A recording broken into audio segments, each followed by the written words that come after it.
Counted cross-stitch is probably the most popular form of hand needlework. Cross-stitch transfers a design from a pattern onto even weave fabric. Each symbol on the pattern represents one X on your fabric. The shape of the symbol tells you the color. For the chart we're working on, each square symbol will be an X stitched in blue. The symbol 5 will be an X stitched in yellow, and so on. Embroidery floss is made up of 6 individual strands of thread. Cut a length of floss about 18 inches in length.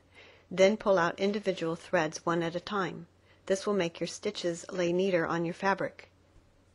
Cross-stitch uses a tapestry needle. A tapestry needle has a large eye, so it's easier to thread. It also has a blunt tip.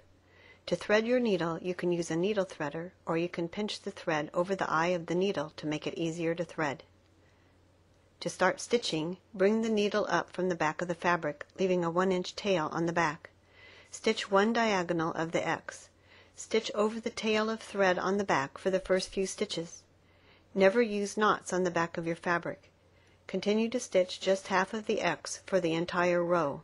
When you reach the end of the row, work back, completing the X. It does not matter which direction the top of the X slants, but you want all of your stitches to slant in the same direction, otherwise your stitching will appear uneven.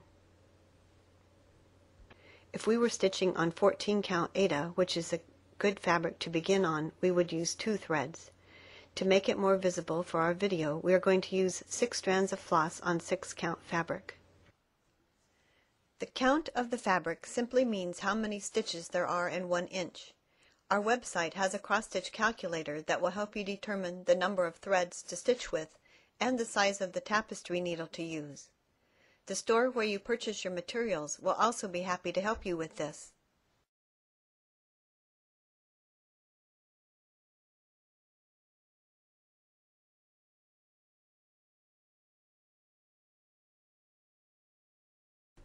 When you have completed all the X's on the first row, simply drop down 1 row and stitch the next row.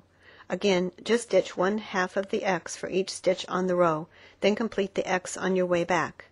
When you've completed an area or have run out of thread, you will need to end off. Turn your piece over and run the needle under 4 or 5 stitches and trim the tail. You never use knots on the back of your stitching. Your stitches will be more even if you use some type of hoop or frame to hold your fabric. We are using a Q-snap frame, but you can also use a scroll frame or a plastic embroidery hoop. You will find it is easier to stitch the rows from the top to bottom. Sometimes when you move to a different color or area, you will need to count to find where to start stitching. This is easy to do. Start stitching the new area the same as before. Bring your needle up from the back of the fabric, leaving a 1-inch tail which you stitch over to secure the thread. Stitch half of the X on a row, then work back to complete the X's on that row. Your stitches should lay flat on the fabric without distorting the fabric. It's easy to pull your thread too tightly. Stitch a row with less tension to see if the stitches look better. If you run out of thread before you complete an area, just run your needle under a few stitches on the back to end off.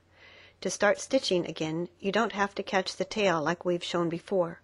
All you need to do is run your needle under a few stitches on the back of the fabric, similar to how we ended off, and continue stitching.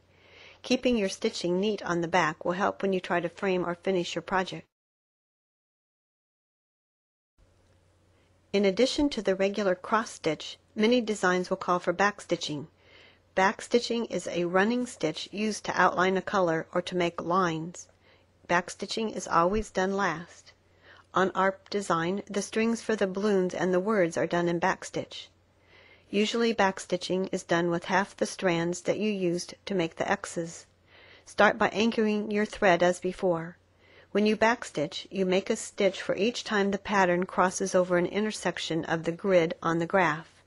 Usually you will not skip over more than 2 spaces, but that depends upon your pattern. I hope you found this video helpful.